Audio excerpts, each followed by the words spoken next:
Bienvenue au Motivacteur, le podcast dédié aux enseignants au postsecondaire cherchant à soutenir l'autorégulation chez leurs apprenants. Mon nom est Lynne Desnoyers, je suis votre animatrice de ce podcast. Je suis entourée d'une équipe de 12 étudiants en technologie éducative à l'Université Laval. Ce qui nous anime, trouver des pistes d'action qui vous permettent à vous, chers enseignants, de stimuler l'autorégulation chez vos étudiants. Je vous présente aujourd'hui Jérémy, étudiant en deuxième année du Cégep qui vit de l'anxiété de performance. Écoutons ce qu'il vit en ce début de session.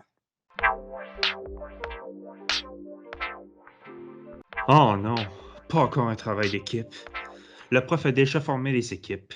J'essaie de penser, j'angoisse. Ça a tellement mal été la dernière fois, je me suis retrouvé à faire le travail de tout le monde la veille parce que je n'étais pas satisfait du résultat. Quand je pense que les tâches sont colossales et que je vais devoir me taper la majorité du travail. Bon, l'équipe m'appelle. Je vais leur répondre. Bon, Mehdi et Sarah, c'est vraiment un gros travail de session. On n'a pas de temps à perdre. Je vais m'occuper des recherches et du développement et vous vous occuperez de l'introduction et de la conclusion. Mais là, tu ne vas pas tout faire. J'aurai une proposition pour toi. J'ai déjà utilisé Team pour faire un travail d'équipe et ça a super fonctionné. Comme ça, on pourra tout collaborer en même temps sur toutes les parties du travail. Qu'est-ce que vous en pensez? On peut bien essayer, mais je tiens à m'occuper de l'échéancier du projet.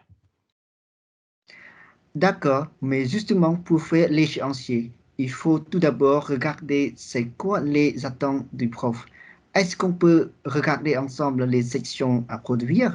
Il me semble que le prof a parlé des références. Prenez un temps de pause pour réfléchir à la situation présentée précédemment. L'enseignant a formé les équipes de façon aléatoire. Selon vous, est-ce une pratique efficace pour stimuler l'autorégulation chez les étudiants? On a ensuite Mehdi, qui propose une méthode de travail collaborative et qui invite l'équipe à planifier leur travail.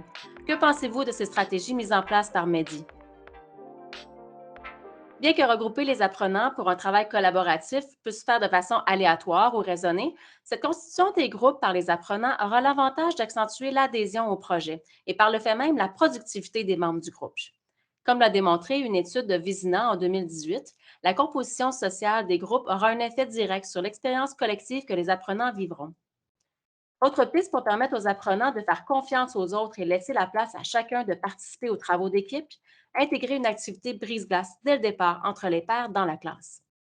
Un récent article de Girardet, publié en 2021, s'intéresse d'ailleurs aux rétroactions entre pairs. Il propose d'instaurer plusieurs moments pour permettre aux étudiants de procéder à une évaluation entre pairs sur le travail accompli.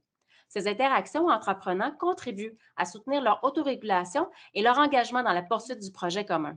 En fait, l'importance de la rétroaction par les pairs articulée dans un dispositif d'évaluation continue a comme objectif de développer et entretenir la confiance en eux-mêmes et envers les autres.